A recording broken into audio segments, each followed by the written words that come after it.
Hello everyone, this is Teri. Welcome to my YouTube channel, Amethystastrotarot. I'm a practicing astrologer and a tarot reader, and this video is about the full moon in Aquarius. So there would be a full moon in Aquarius on the 9th of August at 8:54 UK time. You can understand according to your time zone more or less when it is going to be happening. So in a way, I mean, there would be, as I always say, there would be a divine opposition in the sky, as the moon will be in the sign of Aquarius, 16 degrees 59 minutes, and the sun will be in Leo, again 16 degrees 59 minutes, and they will be opposing each other in the sky, and we will see the full face, all that moonlight in the sky. Hopefully there won't be any overcast or clouds or rain, etc., that will be covering the full view of the moon. Let's start with some small details, technical details, and after that I will pass into the interpretation part. In terms of, technical details, we can say that, first of all, according to the lunar gestation cycle that is introduced, that's the theory introduced by the American astrologer Dietrich Pessin. And according to that theory, this full moon that is going to happen on the 9th of August could be related to the new moon that happened back in February 2024, 9th of February 2024. The new seeds that were planted at the moment, new beginnings. It could be in more Aquarian way. It could be more unusual, more based on outside the box thinking, but at the same time it could be unconventional, but at the same time it could be all more about the societal needs, etc., and it could be about some social reforms, depending on which area we work, etc., but it could be related to the new moon that happened on the 9th of February 2024, and the degree of that new moon was 20 Aquarius, 20 degrees 40 minutes Aquarius.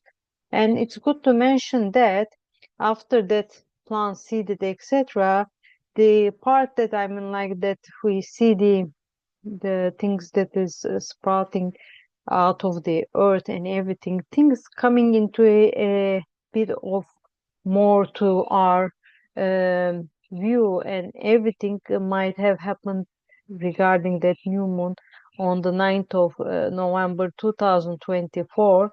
And now we will be talking about the full moon. And in terms of metonic cycle, we can say that it takes us back to 19 years back, and when we go back 19 years ago, in 2006 August 9th, there was again full moon in Aquarius, and it's good to mention that that was more or less around the same degree. So it's not necessarily that it would be the same, because the sky and all the interactions in the sky might be much different 19 years ago, but the area of life this full moon would be happening in the same, so it might mimic that period a bit in that sense. So if we take ourselves back to August 9, 2006, and think about what was happening in our life in terms of completions, in terms of putting an end, or in terms of like what came to the peak and then that would be the peak point, and then the things start slowing down to get to a new cycle. We can think about that period like that. And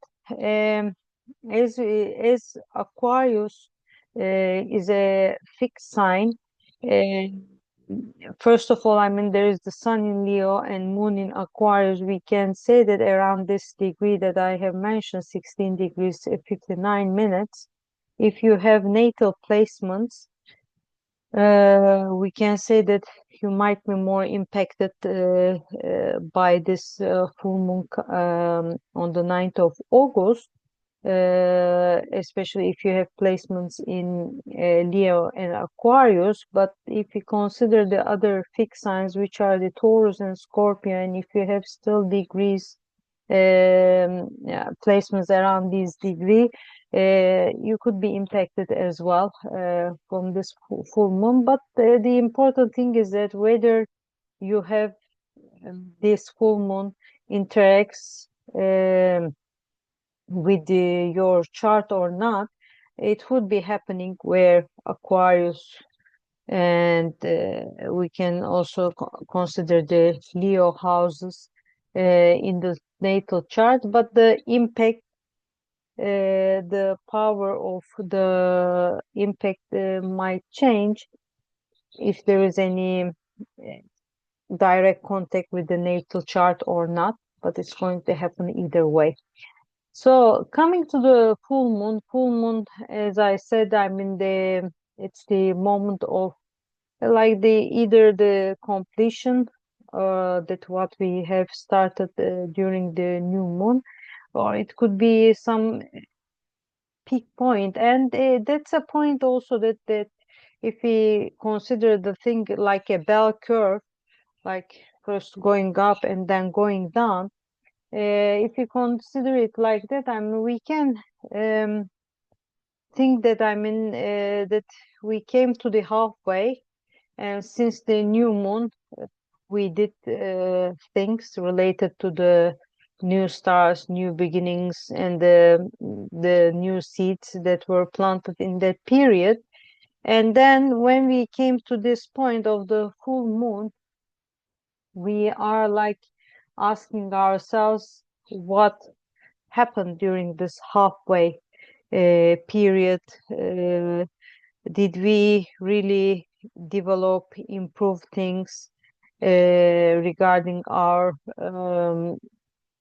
new stars or fresh stars during that new moon? And depending on what point we see ourselves at, we can decide that, okay, on this halfway, this things help me in growing those seeds, but this didn't help me. So in a way, it's uh, like leaving some of the things behind and taking some of the things together so that we can complete that halfway in a better way. And the thing is that I mean there is this in the full moon, as I said, I mean in astrological terms, there is a opposition in the sky between the sun and the moon. And I mean we can consider like, okay, so um, either we continue like this kind of polarity, or we find the middle way so that we can continue the rest of our journey in a much comfortable way. Of course, since the fixed signs are involved in this full moon, sometimes in the name of consistency and keeping things as they are, etc., with the fixed signs, it could be the case that they wouldn't like to make much kind of a change, and they wouldn't be that flexible in their approach. But I think that it's like to make this full moon much impactful, much powerful for ourselves, we can try. If there is any change has to be done, we need to do that change. And interestingly, also, when we are talking about Sun in Leo, it's like something more personal, no more about ourselves. I mean, like it's like Sun is our conscious part, our self-expression, our identity. It's where we shine, and it's like um, in a way it's like our creative power, and it's like how we maybe appear in a more confident way or in a more authentic way in a certain area of life.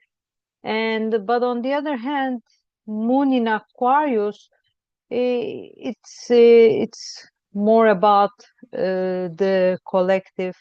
It could be more about the society, and it's also, I mean, like that um, we need that's our need. There, our sense of security could be coming through how much we um make a contribution to some important things within the society, within the community that we are part of. Even though, I mean, as part of feeling, it would be like with the moon in Aquarius, it would be like, okay, let's do this together, but let's not be so intimate. Okay, like let's keep that distant. I mean, but with Sun in Leo, there is also that more fun factor, more performing. It's like, you know, that with Leo, it could be really fun, enjoyable, and there is this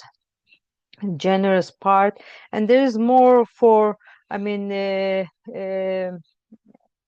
yearning for recognition or attention for the things that we are doing, or for who we are at the end of the day with Sun in Leo. But with the moon in Aquarius, there is more like it could be more inside. I mean, we might not be doing things, I mean, like to get that attention in a way. I mean, it's like our need is not the attention, our need is like in a way our comfort comes through that being useful. Of course, I mean, if recognition comes through that, why not? So we should find a way to balance all these. I mean, like myself, society, and then too much fun, too much attention, and like, okay, let me get more detached, let me not too much involved, etc. All this um, opposite parts, I think, should find a way to find a middle way to continue the way. So in that sense, I think we have to look into those areas of life in terms of astrology, and where the Leo and Aquarius in our charts, and we should find this really balance. I mean, at the end of the day, we can look at the chart as well. Let me share it with you all, so that we can have a better understanding what I'm exactly talking about. Okay, so we see here that Sun in Leo, and this is Moon in Aquarius. Of course, this is according to UK. In that sense, the ascendant and the midheaven signs could change according to the place that you are, because the charts would look different in terms of them. The rest would be the same, but with the angles we will have changes for sure. And I think the important thing is that when I look at this chart, we have, I was talking like that shouldn't keep things as they are in the name of the consistency. Yeah, that's, I think, would be very important in this full moon chart, because there is no I mean, in terms of traditional planets, there is not a single sign, a single planet that is in a mutable sign, and everything is like either cardinal or fixed signs. And this tells us that, I mean, we have to really, really, really make a lot of effort to involve adaptability, flexibility, the to be able to make the change during this full moon.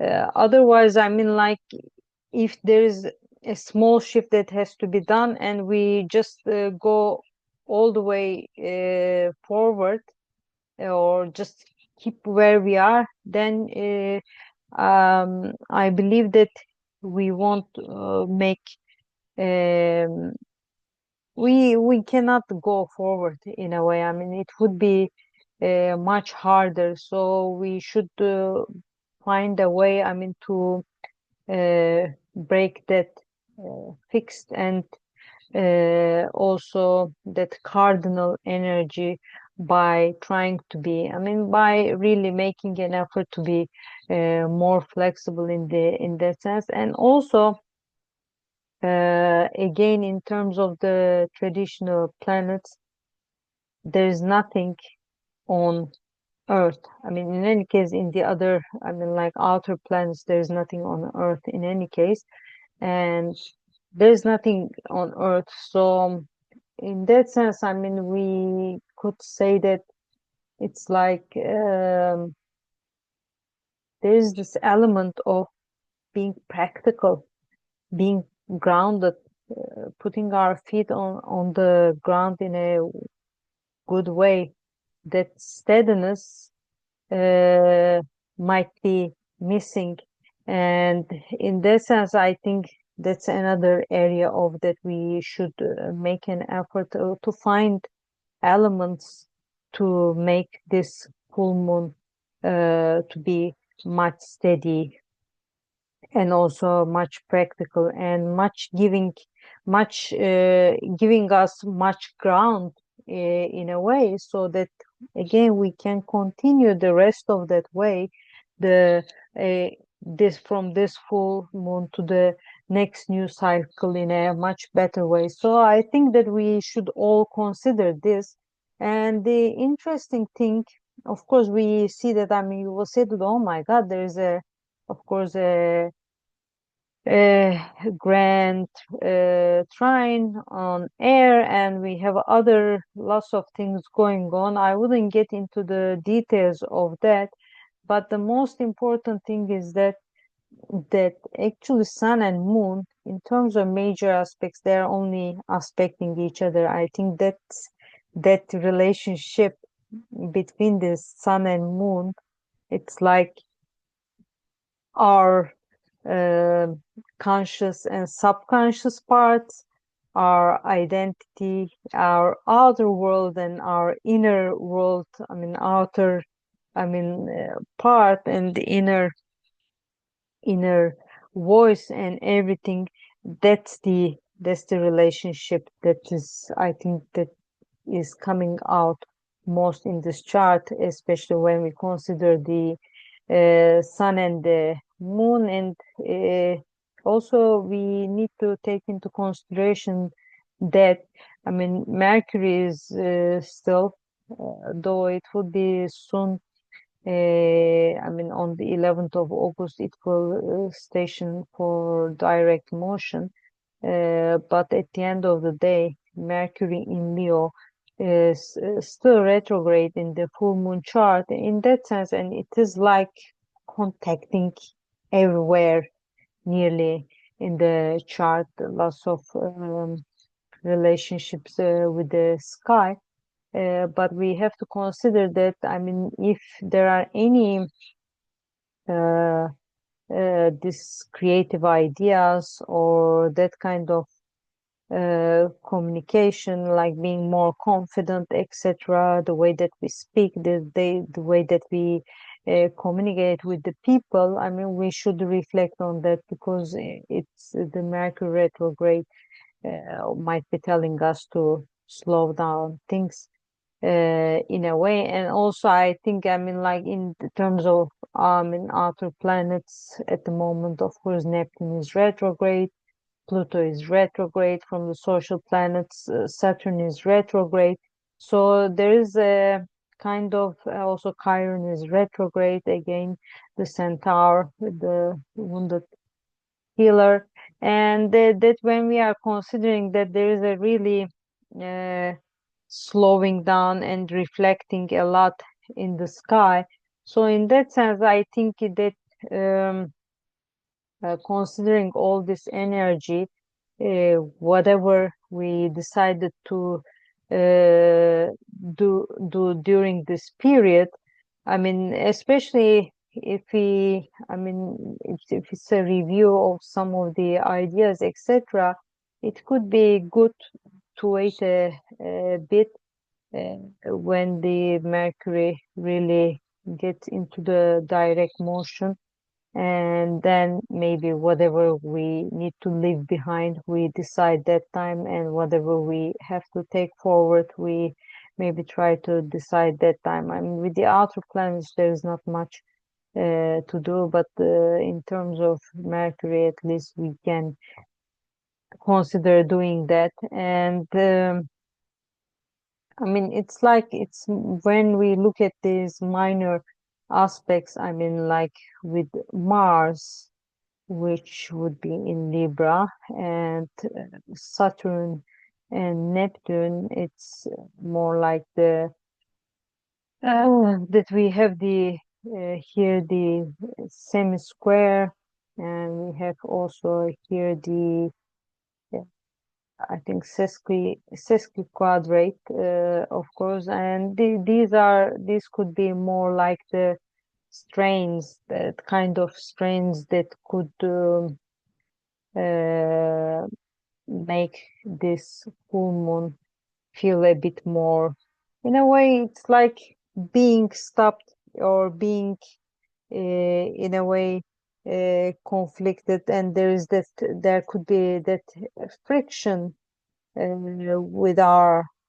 energy and our reality and our dreams and ideals with this when looking at this full moon. So I think we might need to again find a way to adapt ourselves and trying to find an alignment, because if this kind of strain and that kind of friction continues again, it could stop us moving forward at the end of the day. So I mean, I would be probably sorry, wrapping up here, because otherwise probably it could be quite long for you to watch this. But as I said, I mean, like considering all the things that I have already mentioned, it's good to, I mean, like to be flexible, to adapt when it is necessary, and to find points, or to make an effort to make this the results of this full moon much steady, much practical, much grounded. And also, I mean, that finding that balance in different parts of lives, about us and the collective, myself and the community, my authenticity. No, actually, it's for the power, and also, I mean, like that kind of attachment and detachment in a way. Yeah, that and the fun, and the again being more distance, and all that kind of thing. We need to find a way to find the middle way, so that we can end the rest of the journey, or walk the rest of the journey in a much better way.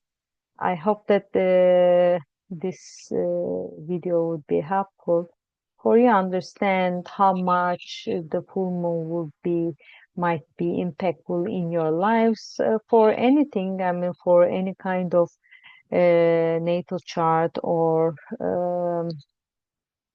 yearly chart interpretations, you may always contact me from the links and also the email address mentioned in my profile. All the best and have a lovely full moon. Bye bye.